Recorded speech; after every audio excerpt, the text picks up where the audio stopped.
प्रदूषण पर सजी सियासी कमान, योगी आदित्यनाथ का विवादित बयान, बोले योगी बकरीद से मैली हुई गंगा, मूर्ति विसर्जन बनाम बकरीद। तो योगी आदित्यनाथ ने कहा है कि मूर्ति विसर्जन से प्रदूषण दिखता है, लेकिन काटे गए पशुओं के खून से हो रहा प्रदूषण दिखाई नहीं देता। सवाल ये उठ रहा है कि क्या गंगा प्रदूषण को लेकर सियासत हो रही है। सभी खास मेहमान हमारे साथ जुड़ चुके हैं। समाजवादी पार्टी के नेता आसिम बकार हमारे साथ जुड़े हुए हैं, बीजेपी नेता अमित पुरी हमारे साथ लगातार बने हुए हैं। इसके अलावा हमारे साथ दारुल उलूम फिरंगी महली के प्रवक्ता मौलाना सूफियान निजामी साहब भी जुड़ चुके हैं, और साथ ही हमारे साथ फोटो जर्नलिस्ट संजय गुप्ता जुड़े हुए हैं। इसके अलावा हमारे साथ एमसी द्विवेदी जो कि पूर्व डीजीपी हैं, वो हमारे साथ हैं, और नोएडा स्टूडियो से हमारे साथ वीएचपी नेता साध्वी प्राची भी बनी हुई हैं, और हमारे मैनेजिंग एडिटर अमिताभ अग्निहोत्री जी भी लगातार बने हुए हैं। लेकिन उससे पहले आपको बता दें, दरअसल बीजेपी सांसद योगी आदित्यनाथ ने वाराणसी में गंगा प्रदूषण के लिए मूर्ति विसर्जन के बजाय बकरीद पर काटे गए जानवरों के खून को जिम्मेदार ठहरा दिया है, जिसके बाद मचने लगा है शोर। बीफ पर बयानबाजी का दौर अभी थमा भी नहीं था कि अब गंगा प्रदूषण में भी सियासी लहरें उठी। बीजेपी के फायर ब्रिगेड वाले योगी आदित्यनाथ ने वाराणसी में गंगा प्रदूषण का सीधा कनेक्शन बकरीद से जोड़ दिया। विसर्जन गंगा जी में होनी है या नहीं होनी है? अगर नहीं होनी है तो उसका क्या विकल्प आपने दिया? कोर्ट ने 2 साल पहले कहा था, 2 साल से आप क्या कर रहे हैं कि जिन लोगों को मूर्तियों पर प्रदूषण दिखाई देता है, क्या अभी बकरीद के दिन हजारों निरीह पशु काटे गए काशी में, उनका खून सीधे गंगा जी में बहा है, क्या वो प्रदूषण नहीं था? योगी जी का अपना योग है, लेकिन यह आंकड़े सियासी नहीं है बल्कि शर्मनाक है। वाराणसी में रोजाना करीब 400 करोड़ लीटर गंदा पानी गंगा में गिरता है। छोटे बड़े 34 नाले हैं जिनका गंदा पानी सीधे गंगा में गिरता है। इन नालों से 18 करोड़ लीटर गंदा पानी गंगा में जाता है। गंगा को प्रदूषित करने में दूसरे नंबर पर यहां की फैक्ट्रियां। करीब 15% गंदगी इन्हीं फैक्ट्रियों से गंगा में जाती है। करीब 5% गंदगी का कारण पूजा सामग्री को गंगा में छोड़ना है। यह है हालात की हकीकत जो मुंह चढ़ाते हैं आधुनिक सभ्यता की चमक वाले समाज को, लेकिन समाज के भी कुछ सवाल हैं गंगा पर सियासत से। बहरहाल मूर्ति विसर्जन बनाम बकरीद हो गई गंगा में प्रदूषण, और प्रदूषण पर गंगा की उम्मीदें तो तैर रही थी वादों की धारा में, लेकिन यहाँ तो लहरें भी सियासत के समंदर में हिचकोले खा रही हैं। साजिद अली के साथ ब्यूरो रिपोर्ट, समाचार प्लस।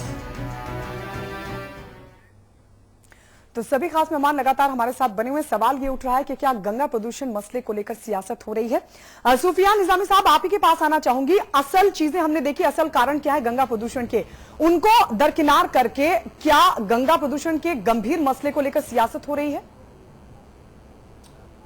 नहीं, बिल्कुल जाहिर है कि इसमें सियासत हो रही है, इसमें तो कोई शक नहीं है।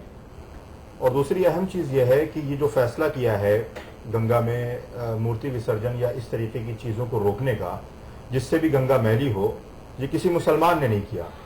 ये कोर्ट का फैसला है, और कोर्ट ने अपने तथ्यों से, अपनी जानकारी से जो हकीकत उनके सामने आई और जो भी तर्क उन्होंने देखे, उसके लिए ये फैसला किया कि गंदगी जो भी जिस भी किस्म की हो, अगर वो गंगा में जा रही है तो उस पर बैन किया जाए।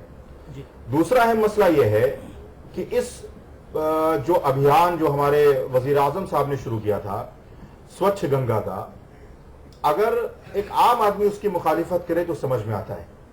आप ही के पार्टी के बहुत बड़े ओहदे पर फाइज सांसद साहब ने इस तरीके का बयान दिया, और बजाय इसके कि ये कोशिशें की जाती कि किस तरह हम गंगा को साफ रखें, इसको पूरी तरीके से सांप्रदायिक रंग देने की कोशिश की गई। दूसरी बात मैं बता दूं, एक चीज मैं और बता दूं कि देखिए, बकरीद का जहां तक ताल्लुक है, तो बकरीद का जो ज़बिया होता है, जिसमें जानवर को ज़बह किया जाता है, उसको गंगा के किनारे ले जाकर ज़बह नहीं किया जाता। ठीक बात जी, सबसे अहम बात यह है जी। ठीक बात नहीं साहब। बकार भाई,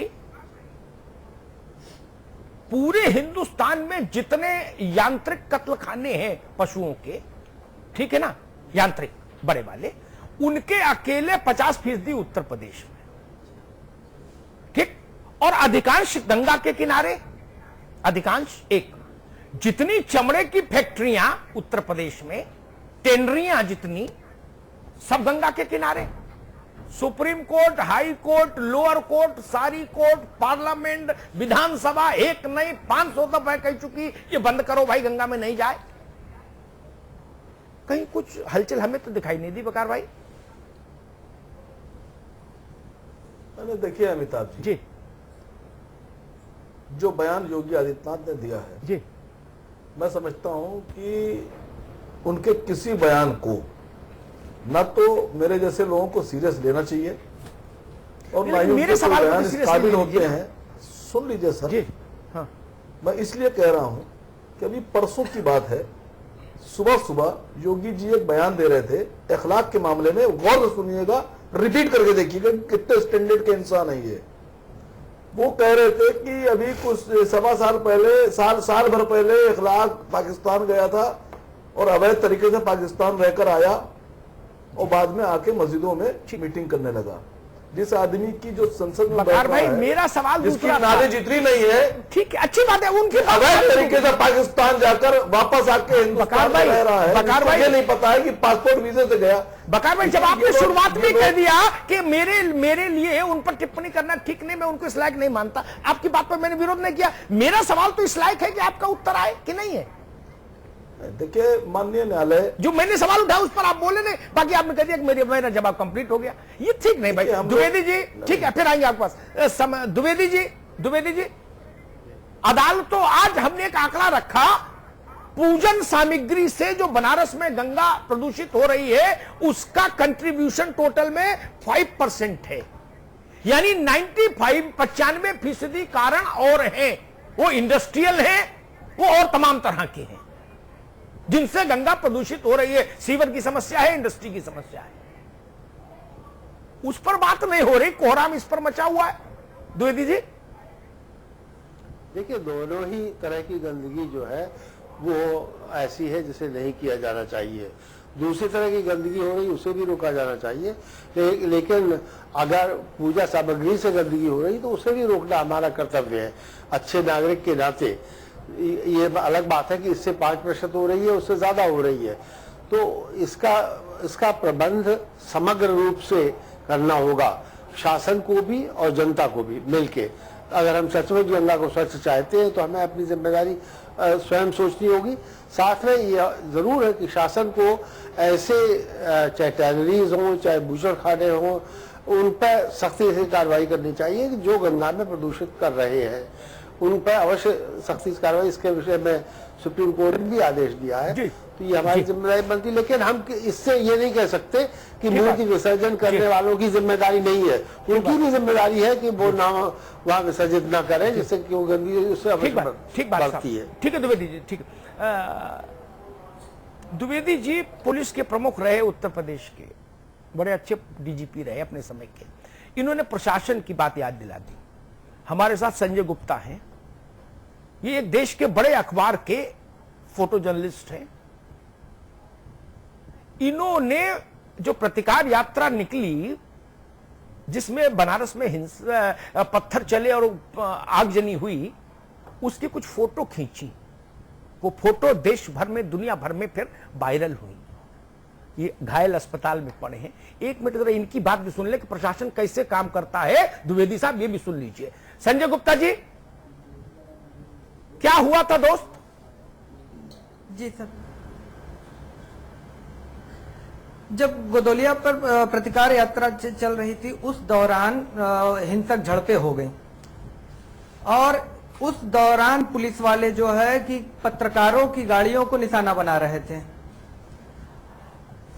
और हम उसके जो घटनाएं घट रही थी उसकी हम लोग कवरेज कर रहे थे। हमारे साथ बाकी हमारे जितने साथी पत्रकार थे सारे लोग मिले हुए थे, सब लोग एक साथ जगह पर थे। लेकिन गोदोलिया चौराहे पर जब एसएसपी भी अपना मोर्चा संभाले हुए थे और आंसू गैस के गोले दाग रहे थे, उसी दौरान चौराहे से 50 मीटर की दूरी पर दूध सट्टी है, उस गली में से कुछ अवांछनीय तत्व जो है कि पत्थरबाजी करने लगे और पुनः पीएसी के जवान जो है और पुलिस के जो लोकल जवान है वो आंसू गैस के गोले और रबड़ की गोलियां दागने लगे। संजय गुप्ता, आगजनी किसने की? मॉब को भगाने के लिए आगजनी और मैं लगातार आगजनी पुलिस वालों ने की, आगजनी पुलिस वालों ने की और मैं उनकी जो भी हरकत जहां से शुरू किए थे उस हरकत को मैं 22 स्टेप अपने कैमरे में कैद करता चला गया। अब जब पुलिस वालों ने देखा कि ये संजय मतलब कि ये फोटोग्राफर अकेला है और हमारी तस्वीरों को, कृत्य को अपने कैमरे में कैद कर रहा है, तो उन लोगों ने अपनी आपा खो दिया और मेरे ऊपर सीधा हमला किया। सबसे पहले आकर मेरे हाथ में जो दोनों कैमरे मेरे पड़े हुए थे उसको सबसे पहले तोड़े हैं। तोड़ने के बाद तुरंत वो मेरे सर पे लाठी मारकर मेरे सर को फोड़े हैं।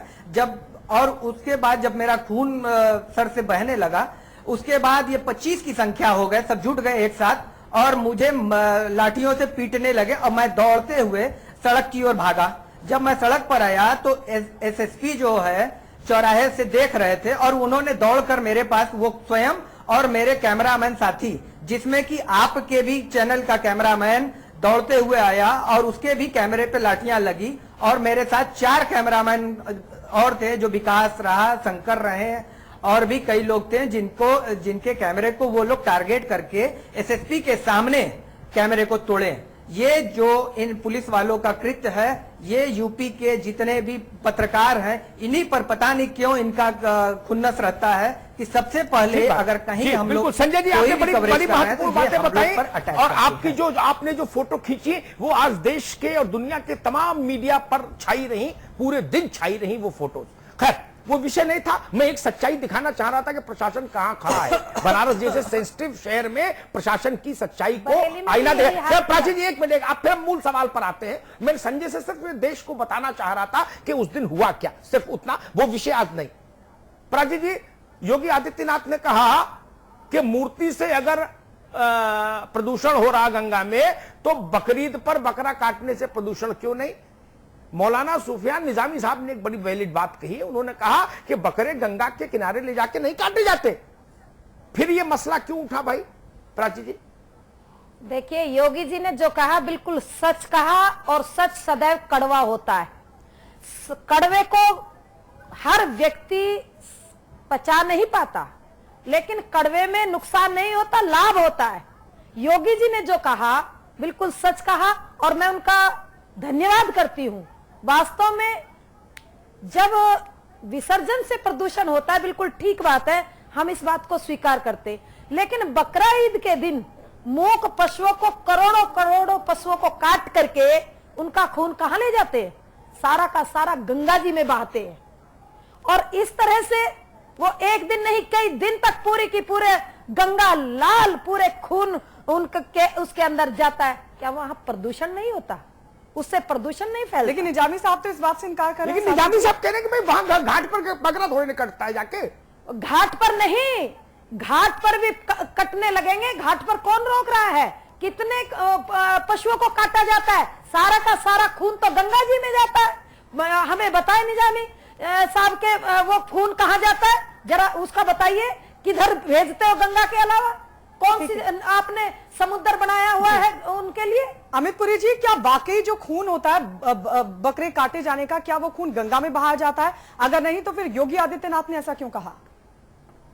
देखिए गायत्री जी, जो मैंने योगी जी का बयान आपके चैनल पे सुना, उसमें उन्होंने एक कोर्ट के फैसले का हवाला देते हुए, मैं ना किसी को डिफेंड कर रहा हूं ना ऑफेंड कर रहा हूं, उन्होंने ये कहा कि कोर्ट ने ये कहा है कि अगर मूर्ति विसर्जन से प्रदूषण होता है तो आपने 2 साल में मूर्ति विसर्जन के वैकल्पिक रास्ते क्या तलाशे। पहला विषय यह था, एग्जैक्ट इन वर्बेटम कह रहा हूं जो मैंने सुना। और दूसरा उन्होंने कहा कि बकरीद के दौरान भी जो कुर्बानियां होती हैं उसका रक्त, अब ये देखिए बात, इस बात के ऊपर बहस अगर निजामी साहब ले जाएं, मैं ले जाऊं, कोई ले जाए, तो वो गंगा प्रदूषण के मसले को ट्रिविलाइज करना होगा। गंगा के किनारे पूरी कुर्बानी होती है, ये किसी ने नहीं कहा और हो भी नहीं सकती, क्योंकि इसी गंगा से वजू करने का काम इस देश के अंदर आम मुसलमान करते हैं पूरब से पश्चिम और उत्तर से दक्षिण। जी बात यह है कि अगर हमारे नाले अगर सारे के सारे गंगा के अंदर जा रहे हैं और जो गंगा के प्रदूषण का मेन हिस्सा है आपका सीवरेज डिस्पोजल सिस्टम नहीं है, तो अल्टीमेटली हम कहीं भी कुर्बानी करेंगे उसका रक्त कहां जाएगा? जाएगा तो किसी सरफेस ड्रेन वाटर के अंदर, और वो कहां जा रहा है? वो अल्टीमेटली गंगा में जा रहा है। तो बात यह कोई नहीं एलिगेट कर रहा, मेरे नजदीक से यह एलिगेशन नहीं है कि कोई डेलिबरेटली बकरीद के दिन जा करके गंगा को विशिएट करने का काम कर रहा है। आप जो काम कर रहे हैं उसका कहीं ना कहीं डिस्पोजल आउटलेट नहीं है, और वो डिस्पोजल आउटलेट अल्टीमेटली गंगा के अंदर जाएगा। पोल्यूशन तो आपने वैलिड बात उठाई। निजामी साहब, एक सवाल छोटा सा, बकरीद का सवाल उठता ये जरूरी नहीं, ये गैर वाजिब भी नहीं मुझे लगा। जैसे मैं ये नहीं मानता कि साल में एक दिन मूर्ति, अगर वो हाई कोर्ट का आदेश, सुप्रीम कोर्ट का आदेश भी पुलिस वालों ने कभी नहीं पढ़ा, कलेक्टर्स ने नहीं पढ़ा, कप्तानों ने नहीं पढ़ा, बहुत सारे लोग तो पढ़ने योग्य ही नहीं, अंग्रेजी में पढ़ ही नहीं पाएंगे। ऐसे भी बहुत सारे लोग उत्तर प्रदेश में तैनात हैं, छोटे अधिकारी, दरोगा स्तर का आदमी तो अंग्रेजी में पढ़ ही नहीं पाएगा। इसमें लिखा क्या है मालूम है? उसने क्या कहा था अदालत में? उसने कहा था कि जो खुद में घुलनशील पदार्थ से बनी मूर्तियां हैं वो हो सकती हैं, जो अघुलनशील पदार्थों से बनी है वो नहीं जाए, और साथ में कहा विद इन 2 इयर्स एडमिनिस्ट्रेशन लायबिल होगा एक वैकल्पिक व्यवस्था देने के लिए। मैं इससे हटके बात कहता हूं निजामी साहब, हजारों हजार यांत्रिक कत्ल खाने और हजारों हजार ऐसी फैक्ट्रियां जो जहरीला रसायन पैदा कर रही हैं, वो बकरीद तो साल में एक दिन आती, मूर्ति भी साल में एक दिन विसर्जित होती है। ठीक, ना बकरीद रोज आती ना मूर्ति विसर्जन रोज होता, लेकिन ये तो 24 घंटे चल रही हैं, गंगा की छाती कलंकित कर रही हैं। इन पर क्यों नहीं चिंतन मनन हो रहा है निजामी साहब? ये देखिए, बिल्कुल वाजिब सवाल है आपका। मेरा भी यही सवाल है कि बजाय इसके कि इसको दूसरा रंग दिया जाता, आपको क्या जरूरत थी कि बकरीद जैसे जो मुसलमानों के अंदर बड़े अहमियत का हामिल त्यौहार है उसका नाम लेने की? आपने टारगेट जिसको करना था आप करते, सरकार के खिलाफ बोलना था सरकार के खिलाफ बोलते, कोर्ट के खिलाफ बोलना था कोर्ट के खिलाफ बोलते। बकरीद जैसे आपने कहा, बकरीद का त्यौहार ऐसा नहीं है कि जो पूरे साल चलता हो, जिस तरह मूर्ति विसर्जन का जो त्यौहार है वो पूरे साल नहीं चलता है। इसी तरह बकरीद का त्यौहार महज 3 दिन होता है, और उस 3 दिनों में जहां जहां भी कुर्बानी होती है, जरूरी नहीं है कि वो सारे शहर, सारी आबादियां, सारे जिले गंगा ही के किनारे हो। और जो एक बड़ा लंबा तखमीना लगाया गया कि वो साहब उसका कहीं ना कहीं डायरेक्टली या इनडायरेक्टली होगा, देखिए ये बहुत दूर की बात है। हमारे यहां तो सबसे अच्छा तरीका ये होता है कुर्बानी करने का कि उस खून को मिट्टी के नीचे दफन कर दिया जाए। जहां पर मजबूरियां होती हैं वहां खून जाता है, और मुझे लगता है कि ये बहुत दूर की बात है जिसको सांप्रदायिक रंग हमें नहीं देना चाहिए। बकरीद का लफ्ज लेने की कोई जरूरत नहीं थी, मसला दूसरा था। शासन, प्रशासन, कोर्ट आपसे जिससे नाराजगी थी, आप उसके खिलाफ एहतजाज करें, प्रोटेस्ट करें, उसको बुरा कहें, भला कहें, कुछ नहीं। आप सांप्रदायिक रूप देने की इसको क्यों कोशिश कर रहे हैं? बकरीद का नाम लेने से जाहिर है कि आपके जो सियासी फवाइद हैं वो जुड़े हुए हैं, उससे आपके सियासी फवाइद निकल आएंगे। जी अमिताभ जी से बात करें। मैं देखिए एक बात बहुत ईमानदारी से कहूंगा निजामी साहब, आपसे भी और प्राची जी से भी, दोनों से खास तौर पर, मसला ये नहीं। और एक बार गंगा पर बड़ी लंबी बहस हुई थी निजामी साहब, आप मेरी बात से सहमत होंगे। मैंने कहा था आदमी के नहाने से, आदमी के गंगा किनारे खाना बनाने से, पेड़ पत्ती फूल गिरने से अगर गंगा प्रदूषित होती तो 5000 वर्ष पहले भी गंगा प्रदूषित होती। गंगा के सहारे तो आबादी हिंदुस्तान में, जब इसका नाम भारतवर्ष था तब से आज है क्या? गंगा कोई नदी आदमी से खतरा नहीं। खतरा किससे है? मेरी बात को कोर्ट ने मोहर लगाई, मेरी बात पर साइंस के लोगों ने मोहर लगाई, वैज्ञानिकों ने। 5000, 2000 से लेके 2000 तक का जो कत्ल खाना है, 2000 जानवरों को काटने की कैपेसिटी वाला, उसकी मंजूरी राज्य सरकार देती है, 2000 से ऊपर वाली की मंजूरी केंद्र देती है। ठीक, वो जो एक एक दिन में 2-2, 4-4, 5-5 हजार काट रहे हैं और लाखों लीटर खून और पानी जो बह के वहां जा रहा है, समस्या उससे है। समस्या है टेनरी से, समस्या है कपड़ा उद्योग से, कपड़ा डाई करने वाली इंडस्ट्री से, जो ऐसा केमिकल देता है जिससे मछली तक मर जाए।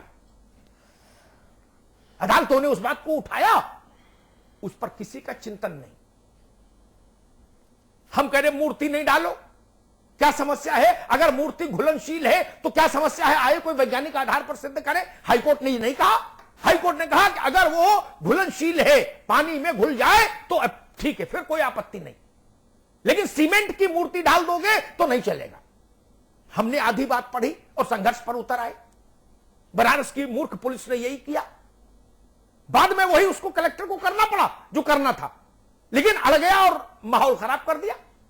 वैसे ही मैं कहता हूं, बकरीद का नाम लिया जाना जरूरी था क्या? घर में आदमी कुर्बानी दे रहा है, उससे गंगा प्रदूषित नहीं हो रही, गोदावरी नहीं हो रही, कावेरी नहीं हो रही, यमुना नहीं हो रही। उतना प्रदूषण तो आदमी से भी हो जाता है। और नदियों में अपनी क्षमता होती है अपने को बार बार रिजुवनेट करने की, पुनर्जीवित रखने की, होती है ना। मेरी बात से हिंदू भी सहमत होगा, मुसलमान भी सहमत होगा। लेकिन समस्या तब आती है जब गंगा को मुख्य रूप से प्रदूषित करने वाले कारणों पर हम नहीं बोलना चाहते। और दूसरी बात मैं कहूंगा, जिसके लिए आज मैं संजय गुप्ता को यहां लाया, अस्पताल से लाइव है संजय गुप्ता। बकार भाई, ये काशी के साथ अच्छा नहीं हुआ। इनके कैमरे ने जो फोटो खींची है, चित्र झूठ नहीं बोलते। पुलिस वाले बोरा जला रहे हैं और फिर यूं डंडे से कार पर फेंक रहे हैं। ये तस्वीर है, पूरे देश और दुनिया ने देखी संजय गुप्ता के कैमरे से। कोई उम्मीद कर सकता है कि बाबा विश्वनाथ की नगरी में उस विशिष्ट नगरी में ऐसा पाप करे पुलिस? इससे मन दुखता है। इन सब चीजों से बचना चाहिए। हिंदुस्तान के मिजाज और तासीर को समझना होगा। मैं उस बात के भी विरुद्ध था कि माला नहीं डालोगे गंगा में एक दिन साल में, इतना भी हार्ड एंड फास्ट नहीं रखेंगे। उमा भारती जी ने के समय में शुरुआत में वो बहुत उत्साह में थी, उन्होंने कहा जो गंगा में थूक देगा उस पर भी फाइन लगाएंगे। मैंने उनसे पूछा कितनी फौज लगाओगे इसके लिए भैया, कितने करोड़ लोग रखने पड़ेंगे? आज हम मजाक कर रहे हो, मूल बात समझ नहीं रहे हैं, छोटी छोटी बातों पर लड़ रहे हैं। और मैं इस बात को भी अपोज करता हूं, इसको भी स्वीकार नहीं कर सकता कि बकरीद को यहां शामिल करना चाहिए। नहीं, यह भी चीज ठीक नहीं।